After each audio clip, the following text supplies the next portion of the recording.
This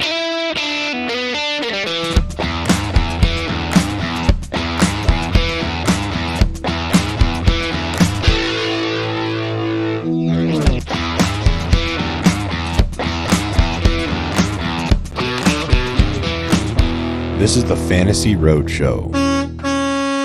Welcome in, everybody. This is the Fantasy Roadshow. We are your hosts. My name is Ryan. You can find me on Twitter at fantasy_trucker. And this is Mike Kulz. You can find him on Twitter at Kulz_sports. Mike, how you doing today? I am good. We are live. Oh, shit. We are live. I am doing well. Very exciting episode. Our first guest. I think we're both, excited to be tying the bow on Dynasty Rankings, and what better guest, the host of FantasyPros' Dynasty podcast, Scott Bogman. Just the nicest guy ever. You can talk football to him forever. We reached out, and he was more than happy to, hop on a podcast with two guys who are 2 weeks into making the podcast. And it turns out he is friends and had a podcast back in the day with Sports Ethos own Dan Bespris. So kind of just full world, full circle type world thing. And it's really cool to have him as our first guest. Yeah, absolutely. It was a great interview and a great conversation as a whole. We really got into our the buy low and sell high guys in Dynasty and kind of the Dynasty landscape as a whole. So pretty stoked for what's to come. And everybody buckle up. Buckle up, baby.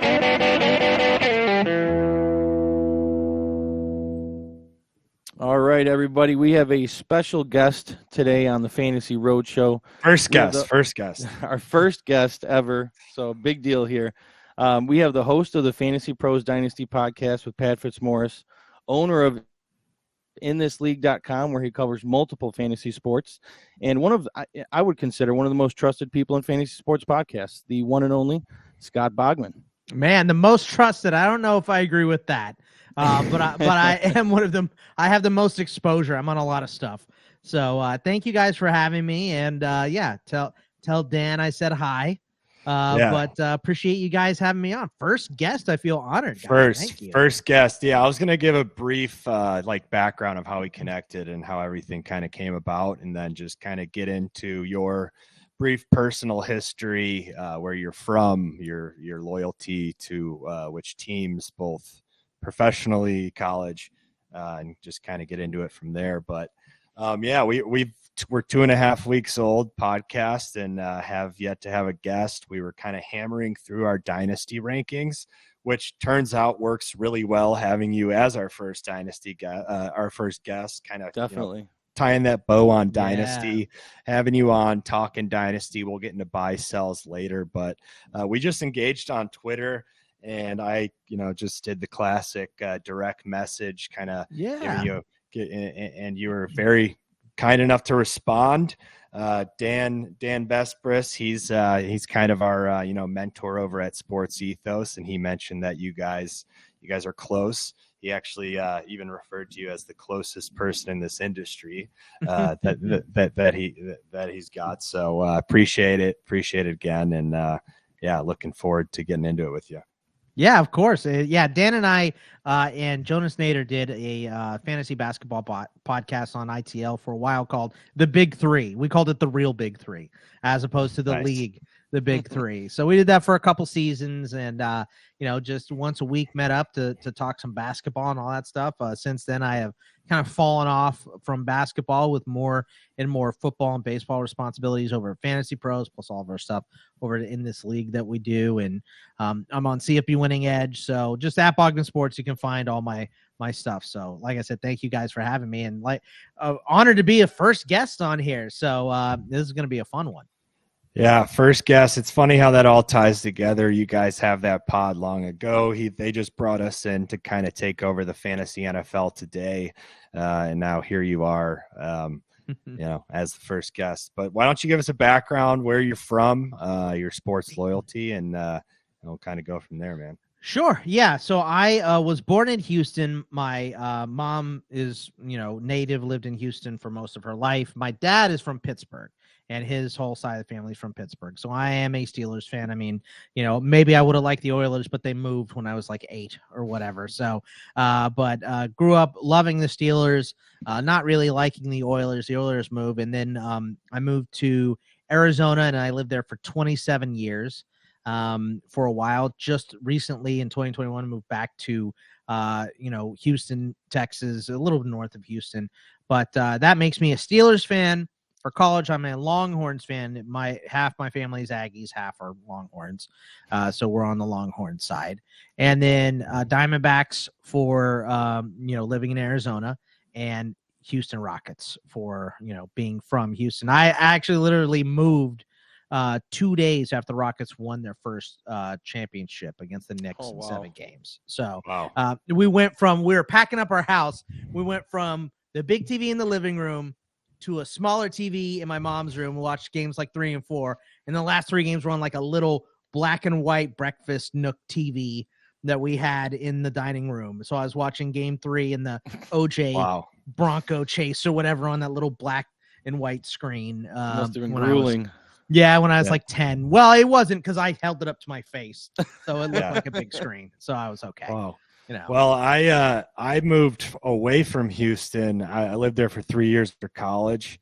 Went to LSU, lived in Houston for a few years, and left like a few days before Hurricane Harvey. Yeah, it's a good time to leave. And I recently just moved, I'd say 2 weeks ago, to Austin, Texas. So there's there we go. I'm definitely there you go. I lean Longhorns much over Aggies myself. A&M tries to have a rivalry with LSU, but haven't been too much of rivals to this point. But we'll see see what happens there. So Steelers, huh?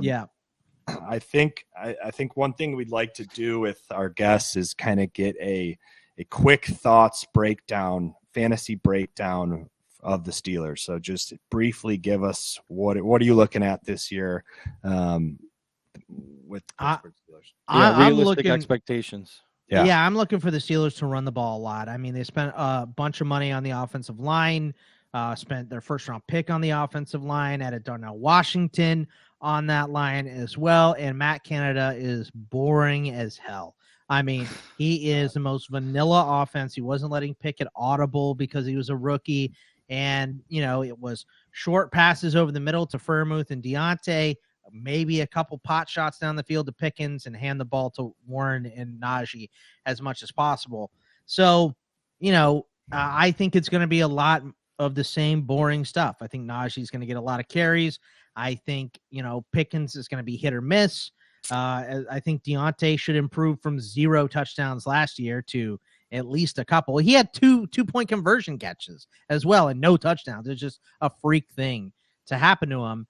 I don't expect Darnell Washington to eat into Pat Freiermuth too much, but I do expect him to be on the field on rundowns and 3rd and shorts and goal line scenarios, stuff like that. So maybe he could produce as a goal line guy or something like that. But in terms of the offense, it's going to be pretty boring. I'm an IDP guy myself, so I like the Steelers for way more, TJ Watt, Alex Highsmith, Minka Fitzpatrick, Cole Holcomb moving in there. So obviously Cam Hayward, the captain. So I like the IDP stuff is better, but I know a lot of people don't like IDP, so I won't bore everybody with that. But yeah, the Steelers, it's going to be Najee. I think it's a lot of the same values as last year. Hopefully Pickett is better. Yeah, here's a funny fact about the relationship between Ryan, myself, and kind of I guess you could call it the first bet we've made in this podcast against one another. Is Ryan said that the Steelers wouldn't win the division for 10 years. That's the worst bet you could ever make. Ryan. That's what I said. Are you a Ravens fan or something? What's the deal? No. I was looking at it like when Pickett came in and I saw what he did last year, looking at the rest of that division with Deshaun Watson, Joe Burrow, Lamar Jackson, I just don't see any reality at which, unless they can figure out another quarterback, because I just don't think Pickett can compete with those guys. And I just don't see them winning the division for a long time. So okay, it was a little egregious. even if Pickett can't compete, they will get rid of him and draft someone else or sign someone else. A decade is a long time, and Tomlin has never had a losing record. Not right. once. So that's what I said. I was like, Tomlin's never had a losing record. It's just inevitable. Teams go through waves. Like, Burrow, Lamar, Deshaun, they can have like great seasons over the next 5 years, whatever. 10 years is such an insane span. Burrow is a big argument against Pittsburgh winning the division because Burrow is great, but remember Tom Brady busted his shit for a year and it was gone. So like every quarterback can get hurt. It's not an impossibility. It's football. Like somebody's going to get hurt. So you just I wouldn't bet against any team winning the division for a decade in the NFL because the NFL is not for long. It was one of those bold predictions that I was like, ooh, I can strike here and get something up. It was more so I just said it. It was an egregious statement, but he called me out on it, and I was like, you know what, I'll stand by it. Okay. I'll take it. I had a bet like that with a listener. It was $100 that Patrick Mahomes would never make the Pro Bowl, and so I got paid on that. 2 years in. So a pretty easy bet for me. So, just saying anybody can't do anything for a decade is much. I heard Steelers and especially how good they've been historically, and Tomlin's obviously still there, who's been great. So I heard Steelers. I was like, oh man, we gotta let it rip on. Come on, it's Deshaun put this Watson. on the record. The Browns are the Browns, man. I respect what they're building, and they have been doing much, much better. And, look, they push the chips in on Deshaun Watson, but, there's a possibility that Deshaun Watson is not what he was ever again. And there's a possibility that there's more stuff that crops up with Deshaun Watson because I don't think that's over with either. So, so the Browns, okay. The Ravens, Lamar's not going to last forever. Is Todd Monken going to make them better? How long is Harbaugh there? That's a question there. But Joe Burrow is going to be a tough out for a long time. The Bengals are good, and Zach Taylor's a good coach. So finally was starting to respect the Bengals a little bit now, although, as a Steelers fan, I can't have too much respect. I hate Montez Perfect, stupid guts, and I will always hate Montez Perfect. So that's made Antonio Brown insane. Yeah, I am fully on board with that take. So give us a little bit of background of fantasy sports, how you got involved, how your involvement evolved to where you're at today. Yeah, sure. So I started playing fantasy baseball was my first sport, and I played on MSNBC on the salary cap game when I was 13 years old. I had to use my allowance to buy the entry, and then it was $5 per player move from the bench to the starting lineup and $10 to buy a new player. So I was cutting lawns and stuff, trying to get money to get Mark McGuire on my team when he started hitting homers and stuff, and stuff like that. So I did that for a year. I got my standings in the mail, and I was highlight them because they were roto and stuff like that. So I've been playing for a while. My first step into football, I think, was just a regular ESPN league or two. I did that for a couple of years, and then I found a website that is no longer with us, RIP, EF Sports. And this was my first step into Dynasty football, and it was too big of a step. I should not have done it. I was 16 or 17. And you get a full 53-man roster. You have 8 practice squad guys. You have offensive linemen. They invented a algorithm to score for them, which was based on how many sacks they allowed, plus the yardage for the offense and the scores and the snap percentage they were on the field and all the stuff. Wow. Yeah, dude, totally too complicated. Big IDP. You had to have corners and middle linebackers, defensive end, defensive tackle, safeties, punters had scoring, and the turnovers would multiply. So it was -4, and it would double every single time. I won a game without a starting quarterback because I played against Ty Detmer when he threw 7 picks. I had a quarterback that didn't play. Homie played Ty Detmer. He had 7 interceptions. He had negative 100-something points.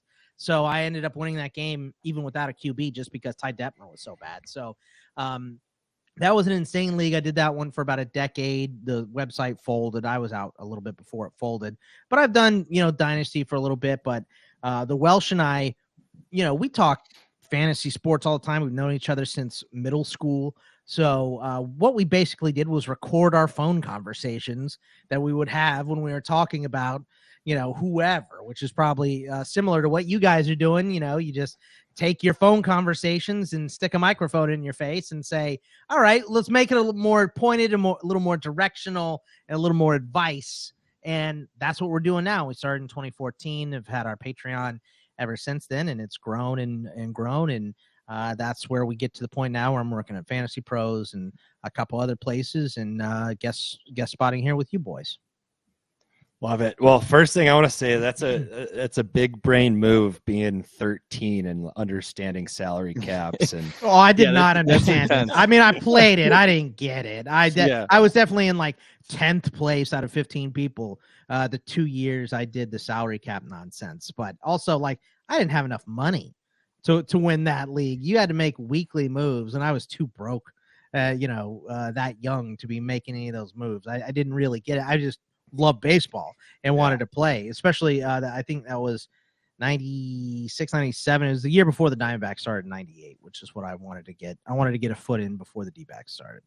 Yeah, absolutely. So what was the focus on Dynasty? Did that just kind of organically happen, or do you prefer Dynasty over redraft, over best ball? What's that? How does that work in your brain? I think Dynasty is just a different mindset. So I enjoyed it because, I mean, I was like 16 or 17, and every other guy that I was playing in this league with was like 40, so it was just like, I like all the aspects, and being a Steelers fan and growing up with Cordell Stewart and Neil O'Donnell as my quarterbacks made me love the defensive side. So I was like, why are we doing team defenses? Like, they don't do that in baseball. It would be insulting to ask baseball fantasy people to draft a pitching staff, instead of just individual pitchers. So I never understood team defense. Is why I like IDP. And I just like especially back then. Now that I have too many leagues, maybe less so, but I love the overly complicated stuff where you can add draft picks into a deal, and you're not just looking at this season. So if you draft a team, you don't have to burn it after this season. It's not all dead. So I kind of like the long-term work as well. I like less complicated now that I have so many leagues, but a complicated one's always fun as well. So get into the weeds and all that stuff. And the offensive linemen and putters, I know people roll their eyes, but I mean, those are big. They're big parts of the game. Offensive linemen and kickers and punters. So I feel like I would rather have everything than only have some of it. So that's why I enjoyed that kind of stuff. But I doubt many providers are going to have offensive linemen scoring. They all think it's just pancake blocks and Pancakes, stuff. So that ain't going to work. You just draft the biggest guys on the field for that. So. Yeah, Ryan, he just recently changed his league that he's commissioned for, 15 years for us. He just switched over to Dynasty last season, and that was kind of our first introduction. And I love it because I like playing GM, right? Some of those redraft leagues can get stale, no one trades, and it's just kind of like, all right, what are we doing here? I love the GM approach, buying, selling at deadlines, constantly getting better one way or another. I agree. That's the mindset that I have as well there. Yeah, the league was a little reluctant to transfer to a dynasty league, but I think after last year being our first year, people are kind of coming along nicely. But we had, you'll laugh at this. Our startup draft had 0 trades in it. 0. Well, and I think people just weren't, we decided maybe a couple weeks prior to that, so people didn't really have time to get ready and prepare, but I think it's moving along nicely now. Yeah, and that's inexperience. I feel like you guys will have trades during every single draft that you do from now on, and that's just the way it'll be. And I'm sure you've already had have you guys already done your rookie draft? Yeah. Yes. You'll appreciate this. I think I imagine you're a big Bijan guy. Oh yeah. I would argue that yourself and myself are probably the two of the biggest Bijan guys then, because I drafted during the season. I had drafted Kamara, or I had traded Kamara for another first. So I had basically Gibbs and JSN, that like 4 or 5 in the first round. Traded both of those and a 24 first for Bijan. So essentially it was just like, I don't care what I'm giving up. Give me Bijan. So I traded three firsts for Bijan. And then again, I got pretty aggressive and traded up for Dalton Kincaid. You might have me. I love Bijan. I actually know Bijan's uncle too. Really? Oh wow. Like a friend of a friend. So he's a good dude though. But look, I don't think I would have given up that 24 first, and I don't think I would have moved to a city to stock him either. You might like Bijan more than me. So yeah. I told him he was giving up too much, but he's like, you know what? I gotta do it. I'm gonna, get your guy. That's what I always say. Maybe it looks silly, maybe you overpay, but you're gonna enjoy that team now so much more because you have your guy. And the first F in fantasy is fun, man. That like we all started playing this because it's fun. You want to be competitive. You want to have you want to have a good league going. You want to talk smack to your buddies, but the first thing is fun. And if you draft a bunch of players that you hate watching or on the team that you hate watching the most, I'm not out there drafting a bunch of Ravens, although I was, I am a big Lamar guy, but I'm not out there drafting I hate Bateman. We'll talk about that in a little bit, but I don't want to, try to cheer for guys that I don't like, which is probably why I never rostered Adrian Peterson, I mean, it's supposed to be fun first. That's why we came to play initially. So let's not forget that when we're doing trades and stuff like that. Fun first. Yeah. When I said that when Bijan's putting up LT numbers, I'm just going to be having so much fun, and it's going to be worth, the haul I gave up. So, that's what it takes. That's what it's going to take. Yes, enjoy Marshall Falk 2.0. You're going to be yeah, exactly. But let's get into buy sell. We each prepared a short list of players to buy sell. Let's talk through those guys. Boggs, we'll hand it over to you first. Give us your quarterback buy sell option. All right. Well, I'm going to go ahead. I'm going to try to stay positive here. For the most part, I'll buy Daniel Jones, and Danny Dollars no longer Danny Dimes now after he got paid here, right? But the marker for me is 700 rushing yards last year, guys. And if you look at it, there were a bunch of quarterbacks with 700 rushing yards. Fields had 1,143. Josh Allen had 776. Lamar had 764. And he was hurt for a big chunk of the season. Hurts had 760, and Danny Dimes had 708.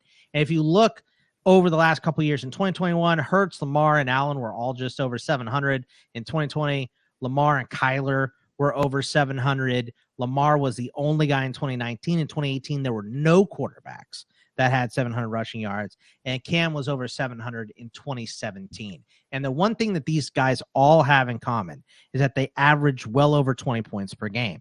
And Danny Dimes did that last year. He was barely over 20 points per game in terms of QB scoring, at least in the scoring that I did, and I was comparing these guys with.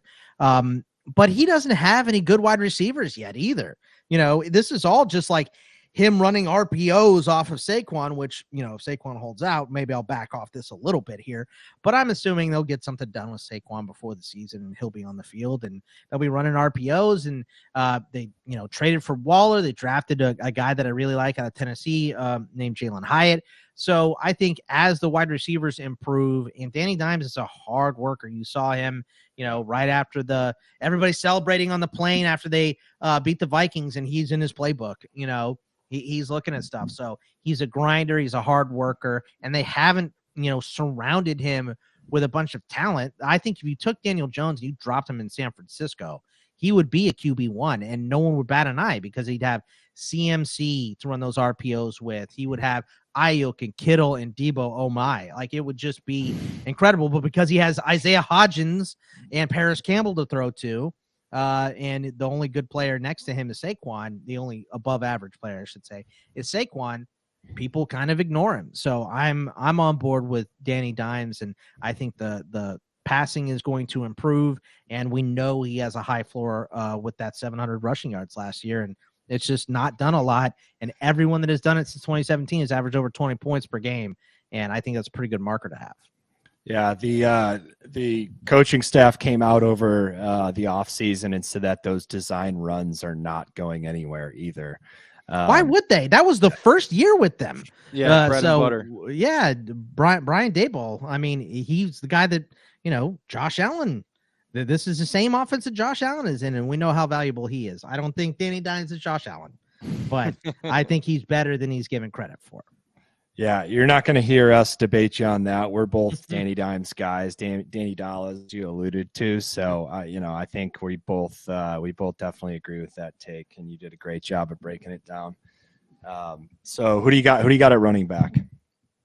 For running back, I'm going to buy my boy Najee, and I've already kind of broken this down when you asked me about the Steelers. But, if you look at last year, and this is why, my buddy Debro over at Fantasy Pros, he loves Jaylen Warren. So he doesn't like Najee. And then Mark Cavalley, the Steelers beat writer from The Athletic, comes on and says they can't keep Jaylen Warren off the field. He's too good.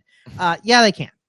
Because Najee was a first-round pick, and Najee looked way better. This dude, he had a Liz Frank injury from day one in camp that clearly affected him for most of the season. I mean, he was not the same guy that he was, but if you break this down into pre-bye week, he averaged 14.3 points per game after the bye week, which would have made him an RB1. He would have been RB8 overall in half-point PPR versus where he ended up at RB19 if he was just in that last 8 weeks of the season, 8 games of the season after their week 9 bye last year. And you saw some big games from him, and he didn't go under double-digit scoring, I think, in any of those games. Either maybe one, he was like 9.6, but everything else was like, he had a 28, he had an 11, a couple 14, 17, 16. Like, he was the guy that the Steelers drafted in the first round. So you take that from the back end of last season, and then you say, okay, well, they improved the offensive line.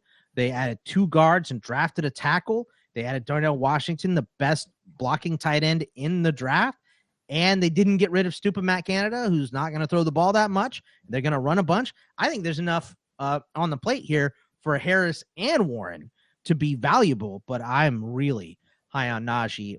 Definitely a homer pick. I completely understand that. But I'm watching this team more than most people are. So I also know the team better. Right. And I think Najee's going to go crazy this year. Yeah, you seem to have the inside scoop. Yeah. Yeah, for sure. I always find it interesting on how players over the course of seasons can become these buy type players for you. I've never had Najee on a team, admittedly, the last couple of years. And then this year you're starting to see him on underdog best ball. I just am starting to like that, late third round Najee pick. It's become pretty attractive. I love Najee. I think he's going to outperform expectations by a wide margin this year. Yeah, I can agree with you there. Ryan, why don't you go to quarterback, running back before we head over to pass catchers? Yeah, absolutely. I'm buying low on someone who had a rough season last year, Russell Wilson. I just believe in him as a player. He's the majority of his career has been a top 10 quarterback. And I just think you're going to see a lot of positive regression from him this year. He was second most deep attempts as a quarterback for qualifying quarterbacks. He had a 99 passer rating on those deep attempts. He's still slinging the ball. And I think he's a great quarterback, and he ranked 7th in time to throw. He's aging, but he's shown that he can still get the ball off quickly.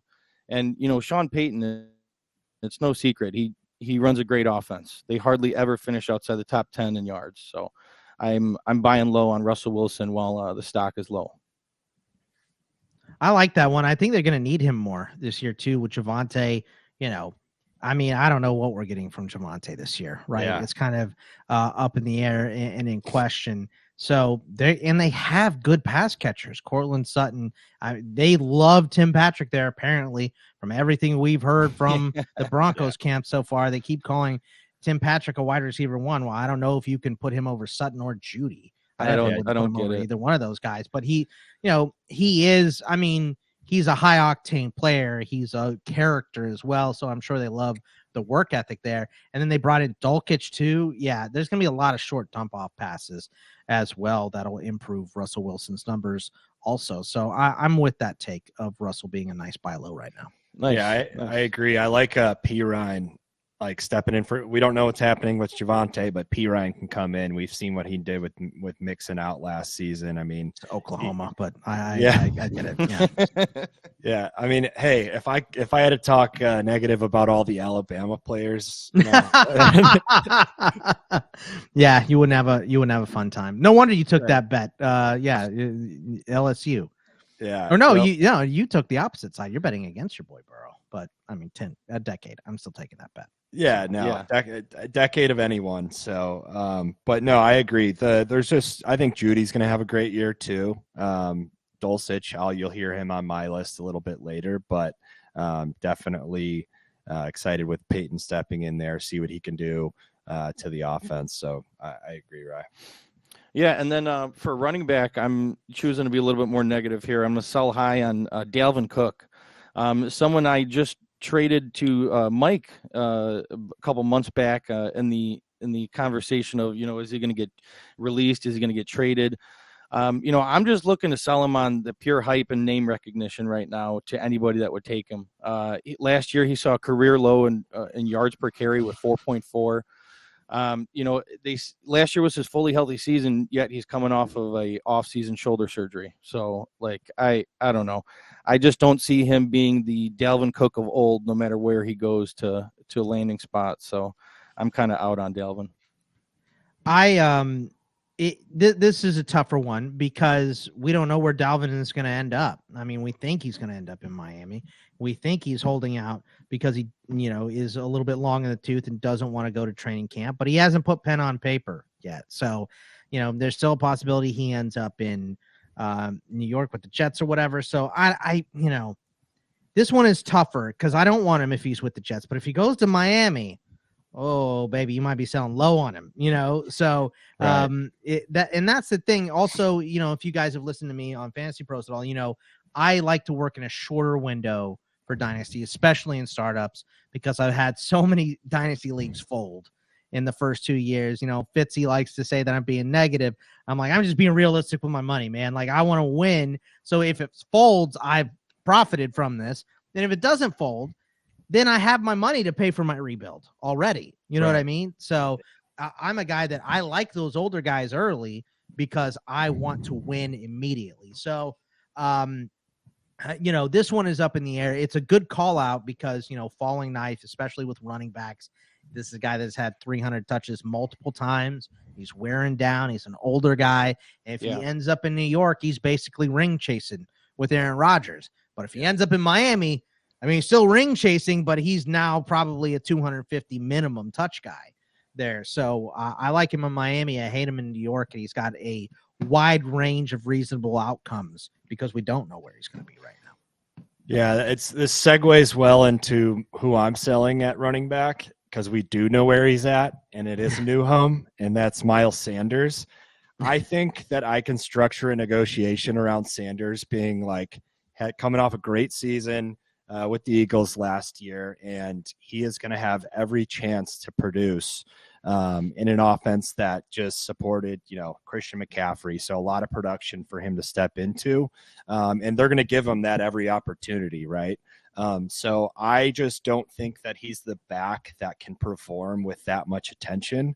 I just don't. I think a lot of the Eagles' offensive line last year and having so many weapons to divert that attention to is why I think you step in, kind of have a target on your back. The defense is keying in and scheming for you. That's a lot. Are you telling me that Thielen and Chark are not A.J. Brown and Devontae Smith? Hey, is that what you're trying to tell me? Don't talk about Chark or Terrence Marshall. Those are LSU boys. Look, this is another solid take, I think. And the thing with Miles Sanders for me is I love the volume because he only has Chuba Hubbard behind him, Raheem Blackshear, who they say they like, apparently. Got a lot of praise from Frank Reich after minicamp and all that stuff. But no one else is touching the ball as many times as Sanders. So he is good as a high volume player, but Miles Sanders is not the guy that is on your roster so you don't take Travion Henderson next year or whoever the top running back is going to end up being off the board if you're in that position for Carolina, or even drafting someone in the third round, second round, and saying that guy is going to push Sanders. His talent is not at that elite level. What the good thing about, I feel like for Miles Sanders taking as many carries as possible is that he makes big plays. He will snap one off. And, and I know as a Steelers fan that threw him a screen pass, he took 60 yards, so in the open field, he's dangerous. He's faster than most guys and he'll run a long way, but in between the tackles, he is a jag. He is a normal dude. And, so it's like 2 yards, 3 yards, 2 yards, 15 yards. It's those big explosive plays. He is good because he gets volume. As a running back, I would say he's probably middle of the pack for the NFL, which is still, top 20 on planet Earth. But for fantasy teams, you're pretty down low. So I'm okay with selling Sanders as well. Yeah, it worked out kind of funny because I sold Mike my running back and he sold me his. I ended up trading for Miles Sanders, and I just see him being that huge volume play this year. I think he's going to be involved in the passing game. I think Young's going to dump it off to him, and I see a big season from him. But I completely understand where you're coming from, that he's not that elite level to where that doesn't make them draft another running back next year. Yeah, like also you'd be crapping your pants if they signed Zeke. Like you would hate that. I don't know why Carolina would do that, right? But someone gets cut, they pick someone up. You want them to add like James Robinson. You don't want them to add Fournette or Zeke. Like you want them to add someone that's clearly less talented than Miles Sanders. But yeah, that's the thing. Right now, the volume is great. Next couple seasons should be fine after that huge question mark for Miles. Yeah. So for me, like that's what makes him an attractive sell, is because I know that I can sell on that production.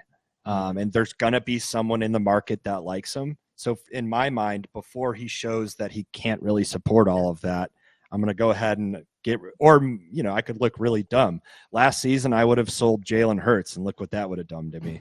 But I take stances on guys, and he is one of them. So I'm going to sell him at it. But before he kind of, has that, shows that he can or cannot produce in that role. So I understand that. Yeah, and here's another. My quarterback, I have a buy, sell. They're in the same. I have a quarterback theory here with Trey Lance and Brock Purdy that I like to make known. Juicy. Because it's multi-layered. I think that Trey Lance gets injured, Garoppolo steps in. He does what Garoppolo does and wins games, manages that offense really well, utilizes the talent that he has in front of them. Trey Lance sits back, gets to learn a little bit more from Garoppolo developing, or just gets to learn and see the way that he manages that offense. But then he goes down, Purdy steps in. At this point, the 49ers know that they have a championship team. I mean, that defense was the best in the league. You brought in McCaffrey, like that team is ready to win now. So yeah, Purdy has that game manager. He has the quarterback intangibles. You saw him, Andy Dalton. Yeah, he's got the Andy Dalton in him, but he showed that he can get Kittle involved in that, just kind of take off that offense. How much momentum they get when Kittle gets involved, which that it's a winning quarterback. But anyway, so my point is, a lot of that narrative last year was sold on Purdy being the guy to instill confidence for him for that playoff run. Well, he gets injured. He doesn't necessarily make that play in the Eagles that they would have needed him to make, late in the game to take you to a Super Bowl that Garoppolo proved he couldn't do, which is why they're looking to move on. Well, I think Trey Lance is the more talented quarterback. So I think if, he has an off season here to prove that, remind remind the management why they drafted him number 3 overall and kind of takes that role and runs with it, then he's an incredibly good buy low right now. And you still have the ability to sell Purdy as a franchise quarterback. So I don't know. I think they want Lance to kind of step in there and run away with that job this summer, and I expect him to do that. So I agree with your take, but I don't think they want Trey Lance to win that job. I think Shanahan wants Purdy to be healthy and have that job because he is sick of Trey Lance getting hurt and underperforming in practices. And Shanahan's got an attitude. We heard about how Ayuk got in his doghouse a couple years ago, and remember he was benched and they were starting like Trent Sherfield or whoever ahead of him because whatever he did at practice, whatever it was, and so Shanahan has a little bit of that in him. And it sounds like I start to believe more and more that the head coach and the GM, John Lynch, were not in, they weren't thinking the same thing when Trey Lance was drafted 3rd overall. But I still think as a franchise, if you have Trey Lance and a ceiling that is so enormous with him, you have to give him a real shot. I know you tried to last year and it didn't work, but I don't care. You still have to give this guy a true shot and prove that he can't do it. You gave up 3 first-round picks for him, and you're just going to throw in your 7th round Mr. Irrelevant Brock Purdy because he game managed 6 games at the end of last year for you? Like, I think Purdy is way better than all the draft community gave him credit for. Way better. And I think he's Andy Dalton, which is, Andy Dalton is he's like an average starting NFL quarterback. He's not as bad as the low end. He's not as good as the top end. He's never going to be as good as that top end, but he's not going to move your bar that far down. And you surround him with playmakers like the Niners have like I mentioned before when I was talking about Daniel Jones. I think Purdy can be fine, but you haven't gotten over that hump. You need something better than fine. You better see if Trey Lance has it. That's my opinion. And I'm just not sure that Shanahan will. So I'm all for buying Trey Lance, but I think midway through this year might be the best spot to get him because he might be 3rd on the depth chart behind Sam Darnold because they signed Sam Darnold day 1 out of free agencies. They obviously have a plan for him. So I think they might go from Purdy to Darnold. Trey Lance is sitting way back there and people will forget about him. But there's plenty of franchises that don't have a quarterback. And there's franchises that drafted quarterbacks that won't work this year. I expect Young and Stroud and Richardson all to work, but history has shown us somebody ain't going to work out of that group. So, plus you have other teams that weren't there. What are the Cardinals doing after this year? Are they sticking with Kyler? Are they going with somebody else? They're going to have a bad year. What are the Falcons doing? Maybe Pickett is a bust. There are plenty of teams that will be in the market for a quarterback. First rounders always get an extra shot. Sam Darnold's on his 3rd shot. So, I think buying Trey Lance later in the season, if he gets benched, could be good. But you're right, Mike, you might miss that window if you don't buy now, if he is the starter. So it's, you may pay a little more now, but you're still not paying a lot. And if you're the 49ers, if you're the 49ers quarterback with all those weapons around you, your ceiling is just so high. Like you could be on the trajectory in the next 3 years to win a Super Bowl, maybe multiple. So, one thing I would like to say is, according to Miles Sanders, Andy Dalton's a Hall of Famer. Well, I mean, look, they're football players, man. They're not on the Hall of Fame committee. So, true. You got to talk up your teammates. You got to talk them up. He's been in the league for 14 years or whatever it is. It's, over a decade now at this point, isn't it? So, Andy Dalton, he's a millionaire. He's a great quarterback. He's going to be around the game for a long time. Hall of Fame, maybe as a coach. Yeah. Give us your wide receiver tight end. Who you got here? All right, I'm going to go negative. I'm going to sell Rashad Bateman. And it's not so much about the player. Maybe, but I tell you, I would buy Zay Flowers if that makes you feel any better. Yeah, but I agree. With Rashad Bateman, and I know Lamar came out and said Rashad Bateman's the wide receiver 1, but this is a run-first team. And yes, Todd Monken is coming in and they will pass the ball more, but this is still a run-first team. They're built to run. The offensive line is running the ball. Lamar's going to run the ball. J.K. Dobbins is healthy this year. Gus Edwards is more healthy this year. This is still a run-first team. So this is a team that I think is going to ratchet it back in the, they're still going to be below average in passing attempts, I feel like. And even if they're not, Mark Andrews is the number one target. He's the number one target in Baltimore. That's not a question. If he's healthy, he's on the field. He's the first look every single time. So, yeah, Mark Andrews is the number one. Okay, well, Bateman has been here 2 years. He's gotten himself in the doghouse.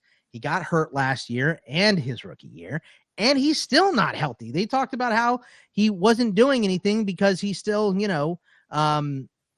recovering from ankle surgery or whatever in minicamp. And we're right up against the season, guys. So you have a first-round investment in Zay Flowers. You sign Odell Beckham, and Mark Andrews is the number one target here. I think Bateman could be good. I think he needs to get out of Baltimore. So I think once he's out of Baltimore, he goes somewhere else. Maybe he has a resurgence. But with Baltimore, I just don't trust him. I don't trust him to be healthy, and I don't trust this offense to get him the ball enough with Mark Andrews being the number one low-volume passing offense anyway. So I'm a sell on Rashad Bateman right now because people are still expecting the breakout from him because he was a good college player, and I think he's a good talent as a wide receiver, but availability is the best ability, and he doesn't have it. Yeah, what do you got to say, Rye? Yeah, I love that. I think Mark Andrews is going to be the number one tight end this year. I think he's going to beat out Kelsey. And I'm really big on J.K. Dobbins. And, Zay Flowers is so interesting to me. I couldn't agree with you more. I don't see Bateman really fitting into that role as the number one receiver. Yeah, I agree with you said about Flowers. Pre-draft, I was saying to Ryan, I really like the Zay Flowers guy. And I do think that, I like his fit with the Ravens just because – seems like he's going to be a really good complement on the field to Andrews. He doesn't have, he will run some routes deep, but he can be a guy that you just get the ball and let him make a play. And we've seen that be extremely successful with the Ravens. And that playground football that Lamar will occasionally do, I think he's much better at that role than Bateman would be. Yeah. Just find some space and go make a play, almost like what Tyreek was doing for Mahomes. I do like that. I hate that I'm agreeing with all of your takes, but here we are. Yeah. Hey, look, you agree with good takes. I don't hate that. Yeah. So how about tight end? What do you got for us at tight end, the box? I'll go back to buy, and it's Dalton Kincaid. And I know it's a rookie and everything, but here's why I like Kincaid. Number one in the country, I think, in yards per route run, according to PFF, which is my favorite statistic in terms of receiving for wide receivers and tight ends, because, it's I think it's a good metric. If you separate it on PFF, you go YPRR, you separate it, and it's all the best wide receivers in the league are up at the top, and tight ends, they're all up at the top. So I think it's a pretty good one-off measurement, but it's also just watching him and knowing this is a slot guy. This is not a guy that they're going to ask to block a ton. He is a slot receiving option. Call him a tight end, call him a big wide receiver, whatever it is. He's a pass catcher first. They're looking for a number two. Gabe Davis was severely disappointing last year next to Stephon Diggs. We saw Stephon Diggs act like a little crybaby a couple weeks ago because they weren't going to go after DeAndre Hopkins. They want another number two there. And I think Kincaid can do it. Tight end is a tough transition from college to the NFL. I understand that. A lot of guys fall through the cracks or they don't make it the first couple of years. Kelsey did nothing his first year. I think Kittle was fairly low on that as well in his rookie season also. So not every guy is going to be Kyle Pitts and come out and catch 1,000 yards their rookie season, but I do think they're looking for a number two option. I think Kincaid could be it immediately. He could push Dawson Knox into that blocking role, kind of like Harrison Bryant, David Njoku. Njoku could block, so he did, because Harrison Bryant couldn't, which is why we didn't see David Njoku do anything well for the last couple of years until they started throwing him the football, which they should have done for a long time, but they're the Browns. So I think the Bills will be better at recognizing the talent on their field, and Dawson Knox is going to be your blocking tight end, and Dalton Kincaid is going to be your slot receiving tight end, and he might end up in this Mark Andrews, Travis Kelce, kind of area fairly quickly. and he's going like tight end 12 or 13 right now because he's a rookie, and I think he's a tight end 1 already. Yeah, I love Kincaid. He was one of the guys that I went and got in our rookie draft. I traded a second and third round draft pick to move up to the beginning of the second and grab him. And I'm so glad that I did. Like you're saying, he could be that slot tight end. I have a friend he hears the news. He's a diehard Bills fan. You know how those guys are. I mean, if you're a Bills fan, you're a diehard. There's no in between. Yeah, so no half step in there. He hears, he gets he gets his ear as close to the ground as he can, and he heard that there could be some like Cole Beasley type routes that are run with Kincaid, just kind of like a sure hand slip out and get you a first down type guy. So if he sees that kind of volume as well, I mean, that's only going to make him be, a trusted weapon of Josh Allen, but, getting him as his rookie year for a long time. So, I do have Josh Allen in Dynasty as well. So that was why that second and third made it easy for me to just say like, hey, let me go get that stack for the future and be happy about it. What do you think, Ryan? Yeah, I'm excited to see how this all shakes out. I mean, Dawson Knox has such a connection with Josh Allen in the red zone. I mean, the guy scored 15 touchdowns over the last 2 seasons. Like, Josh Allen trusts him in the red zone. So I'm excited to see how that all shakes out down there where it matters. But, I could see him coming in and making an impact immediately. Yep. Yeah, give us your wide receiver and tight end here, Ryan. My wide receiver, I'm buying low on Elijah Moore. While I still can. I don't know if I'll be able to for much longer, but I'm just betting on the talent. The guy is just crazy talented, and he's blazing fast. He's got 4.3 speed. So he seems like he's going to be heavily involved in this offense, which I project to be really good this year. The Browns are emphasizing a fast tempo scheme, and Moore has been said to be a huge standout so far in OTAs. I'm very excited about this Browns team, and I know Boggs, you're probably not. Well, look, I like that it's going to be a fast tempo, and I think Elijah Moore is way more talented than what he showed in New York. He got in the doghouse real fast there. Asked for a trade before last year. They didn't want to do it for him. Like, it was more, to me, it was way more off the field stuff that kept Elijah Moore from producing than on the field stuff. Because when he was on there, I mean, we were all excited about him, and I think in 2021. He was like a top 8 wide receiver the last month or whatever it was. So everyone had him on the sleeper board going into last year. And then he just fell flat on his face because he didn't agree with the new coaching staff and all that stuff. So, it's been a tough look for him for a couple of years. But what is a Browns fast-paced offense? They move faster so they can hand it off to Nick Chubb 4 more times a game. I mean, Nick Chubb is the number 1. Amari Cooper's the number 2. So at best, Elijah Moore is number 3 in a run-heavy offense. So I'm not as excited in him for this year, but Amari Cooper's old. And if Elijah Moore comes on, he could easily be the number 1 wide receiver in this offense as early as next year. So for the long term, I do like Elijah Moore, and he's cheap right now. So he's definitely worth an investment. So almost like Kincaid too, like maybe don't expect the world to open up for both of those guys, Kincaid and Moore, in year 1, but you're buying for the long term here. That's why you're buying Elijah Moore. They invested in him. They traded for him. They think he's good, and he could end up being the number 1 wide receiver in this offense if Amari Cooper slips or they cut him or whatever should happen with him. He's getting older, but for 2023, I would say he's probably 3rd in terms of getting targets and touches. Yeah, Mike, how do you feel about that? I know you're pretty big on Elijah Moore. I just like that he is getting to a new, like he's got that rebirth. Him and Watson both are kind of coming in and looking for this like next phase of their career to, make a name for themselves and almost have that rebirth together. So I think they have, from what we've been told, developed a little bit of chemistry already.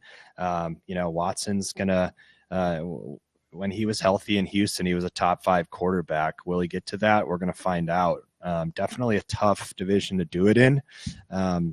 Historically, that's a pretty defensive division, but you do have Ravens are going to put up some points. So are So are the Bengals. So I think it should be fun. It's certainly going to be like my favorite division to watch, I think, all season. Yeah, it's going to be interesting. And for my tight end, I am going to be buying low on Cole Kmet. Okay. A bit of a homer take here, but you and Boggsy, the homers. Yeah. Yeah, man. I love what I saw from Cole Kmet last year, and especially from Justin Fields towards the end of the season. Cole Kmet finished as the number 7 tight end on an offense that led the league in rushing percentage with 56. He displayed some promising chemistry with Fields down the stretch. He scored 7 touchdowns over the last 10 games. He's 24 years old, and he hasn't missed a single game since being drafted. So, talk about consistency and trustworthiness there. Obviously there's more target competition with DJ Moore coming in. He's going to be the number 1, but I'm not too worried about it. I think Cole Kmet's going to have a great year and form a nice connection with Justin Fields for the future. I don't know how you guys feel about that. I'm in the middle on Kmet. I will say that stat that you pulled out, I love. What was it? 7 touchdowns in the last 10 games, or was it 10 touchdowns in the last 7 games? 7 touchdowns in the last 10 I mean, games. that is what you're buying from Kmet is red zone targets and touchdowns because, the yards probably aren't going to be there. Although they should be throwing the ball more this year without David Montgomery. And you have, this menagerie of a bunch of maybes at running back, right? Menagerie, that's a nice way to put it, menagerie. Yeah, I mean, you just have these 3 guys that could all be the same dude. Like, it would not be shocking to me if one of these guys, Roschon, Deontay Foreman, or Herbert, had 150 more touches than the other 2 guys because they just broke out. But I also would not be surprised if they were all within 15 touches of each other. So I just don't know how that's going to work out. It's a big sloppy mess. So you have Mooney, who's fine. I would say he's a nice wide receiver 3. You have Claypool, who, I mean, I don't know what the Bears were doing trading for Claypool last year. I know you're still mad about that, and I agree. Yeah, that's a rough one.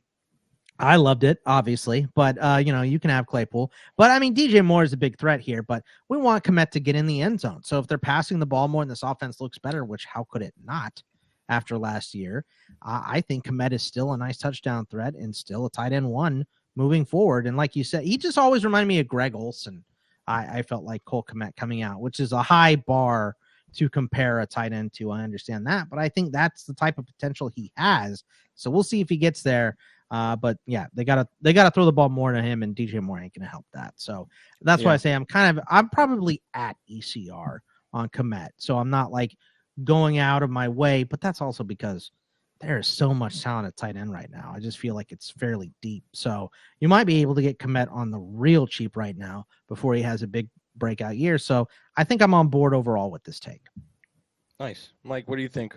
I do like Kmet as well. I mean, if he could even sniff Greg Olsen, as you mentioned, then that's a great buy. I am someone that likes to give Ryan shit about the Bears because he is such a Chicago, just thick accent, just loves the Bears. Bears no way. Are great. So what used to be the monsters of the Midway are now the menagerie of maybes. I mean, I'm going to be using that. I am going to be using. That needs to be on a shirt. Yeah, I will be using that. But yeah, I like Kmet. I don't need to say much more there. I think the Bears are going to improve. I am a believer in Fields. DJ Moore to me was an awesome. He's always been an awesome wide receiver, and I just want to see it work with him somewhere. So I'm excited to see that offense take a step, and Kmet could be that number 2 receiving target. So hey DJ, you go from a run first quarterback with Cam Newton to a run-first quarterback with Justin Fields. So, I hope he can throw the ball better. I mean, I think they just need to give him that opportunity. I think he can. Ohio State, he was a great passer. And their last year, Trevor Lawrence had more rushing yards than Justin Fields because they trusted him to throw the ball so much. So, Fields is definitely – I mean, he looks so bad. And, Ryan, you'll admit this. Those first 6 weeks, I was like, is this an NFL quarterback? Yeah. So bad. It gave me a lot of reservation. Holy crap, he turned it on. And I know against Pittsburgh, he was the whole game. So, I'm a buyer on Fields for sure. I was at that Redskins game It was at home against the Commanders. Sorry, in Chicago against the Commanders. It got a little cold, and they were so bad. Like, I think it was a Thursday night. It was a Thursday night game too. Thursday night games are bad anyway. Yeah, they were so bad. And after that game, walking out, I was like, man, that could have been it for Fields. And then it snapped out of nowhere. They just let him, open up and run more, and he just took off. And yeah, it was incredible. You cannot restrict a guy like that. If a guy is a high-level athlete, let him be the high-level athlete that he is. Don't restrict him. That's stupid and counterproductive. So, they let him open up, and he did. Yeah, definitely. I'm excited to see what happens this year. I'm all on board, and I'm really hoping that this works out for Chicago. It's open. Favre. Rodgers is out. Favre and Rodgers are out. So you got a shot now. The division's open for everybody. It's open for business. Yeah. Well, I'm gonna be quick. I'm a buyer on Dulcich. We already kind of talked about it, so I'll be quick there. I mean, I just think that offense as a whole takes a step forward. Dulcich was an incredible talent in college, and Russell Wilson, Sean Payton like to get the tight end in the mix. Not threatened by Adam Troutman? I am not threatened by Adam Troutman. I was so high on stupid Troutman, and that did not work out at all. I thought he was going to be so good, but I did think it was interesting that Peyton brought him back over to Denver, but he's not. Dulcich is way better. Locker room guy. No, yeah. Dulcich's talent is just, look at his highlight. I always say, look at his college highlights if you need to get pumped on Dulcich. Like, just get him the ball and let him go. So I'm excited about him, but I think my wide receiver sell is going to be a little bit controversial, and it's also like that Sanders. I'm selling DK Metcalf right now. And honestly, just because I want to sell the Seahawks wide receiving room, and he is your highest, he has your highest ADP. Probably you're going to get the most for him. I am not a Geno guy. I just am not. I think last season was an anomaly. He hates Geno. I really do. So as you're seeing, a huge step forward from Russell this year, I think you're going to see that inverse with Geno, that regression to the mean. So I'm out on Geno. I don't think that he can support 3 highly successful wide receivers. I think JSN may be the best talent when it all comes down to it. Physically, DK, hasn't beat. But anyways, I think I can get a lot for DK right now. Seahawks fans got to be excited coming into the season with all those weapons. I just think it's going to be a flop with Geno Smith there. What's funny is Welsh and I just did a bus show last week, and he said, out of all the busts that I chose to pick one, and my pick was Geno Smith as well. Love it. So I love it. I'm going to disagree with you, DK Metcalf, but I do agree with Geno Smith because, look, Geno Smith had a decade to prove himself, and he didn't do it. And then, the Seahawks knew they were in a rebuild when they traded Russell Wilson, and it just worked out. Geno worked out, and because he was so good, that bad defense was not on the field as much as it was the year before. They couldn't get exposed. They were gassed up when they came on the field, and everything works better when your QB is working. So if that doesn't work this year, why do you think, like, everyone talks about JSN? JSN is a great pick, and Tyler Lockett is long in the tooth and all that stuff. So JSN is a great pick. I'm not knocking that pick, but everyone is talking about JSN, and no one is talking about Charbonnet. And Charbonnet is a good running back. I think Kenneth Walker is better.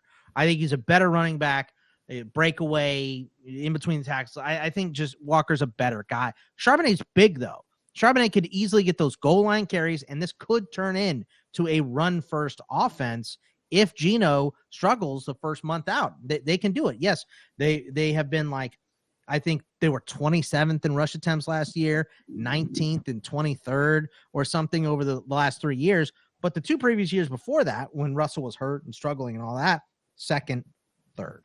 So Pete Carroll is not afraid to adjust this offense to whatever is working. He's not afraid to put in the player that plays better, right? Matt Flynn, they signed for $1 jillion, and they ended up starting Russell because Russell was better. And so Pete Carroll, it's all, as Tony Romo would call it, a meritocracy. You will merit your play. And if Geno is not good enough, they'll go run first. The reason I disagree with DK Metcalf, though, is that in Dynasty, that ain't going to be forever. And DK Metcalf is, to me, he's like the next Mike Evans. And Mike Evans is a touchdown guy. I think DK is a touchdown guy. Physically, he's built up. And, I mean, Evans made it work with guys like Josh McCown and stuff like that. I think DK, if you just throw the ball up to him, he's coming down with it. So he's still a guy that I think is going to be supremely talented and at least like a wide receiver 2 floor, even with stupid Drew Lock in there if he does show up. So I'm still in on DK, but I love the Geno Smith take. Yeah, I just honestly wanted to trash Geno, and like any chance he gets, he is just dogs him. Well, also, like, I just don't know, like, they don't have that next guy yet. So if he doesn't have, if that quarterback room isn't solved in the next 3 years, then I just like what I'm going to be able to get from DK. Again, what I can sell him for. So anyways, I could take those assets and apply them other places on my team and be pretty confident. So that's kind of my stance there. Yeah. I mean, the Seahawks, the way I feel about Geno, it's hard to argue with the facts. Like, he played well last year and he just got more weapons. Like, to me, it's hard to envision him, taking a step back with getting one of the best wide receivers as a prospect and then arguably one of the best running backs too behind Bijan. Like, just envision any season that wasn't Charbonnet last year with Geno, though.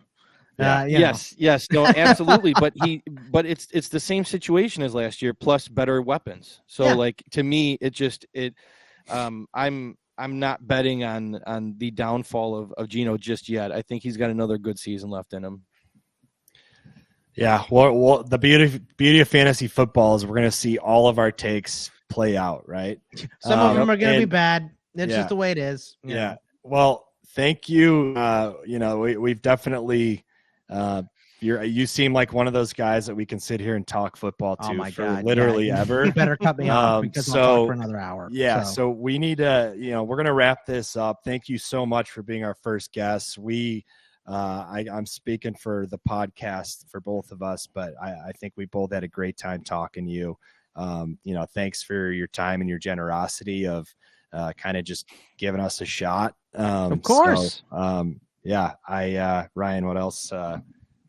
We're honored to have you on, and we appreciate you sharing all your thoughtful insights with us, and we hope to see you again sometime soon. All right, no more compliments. Thank you, guys. I can't take them. Thank you guys for having me on. I completely appreciate it, and thank you for thinking of me first. And of course, I don't know if Dan helped with that at all. But I love Dan, I love Brewski, and anything for the guys over at Sports Ethos, and they know what they're doing. They got 2 good hosts here, so I appreciate you guys having me on, and just hit me up. I would love to come on again. So thank you for having me. Absolutely. Now that the lighting in this room has I know. I'm going to tell some ghost stories. So if you just want to stick around. Oh, man. All right, man. Together that lasts like 10 minutes. Like you're fading to black. Yeah. You definitely need something to cover up that window or something. Hey, it's all good. Thanks for coming on, man. Thank you guys for having me. I appreciate it. All right. Take it easy, guys.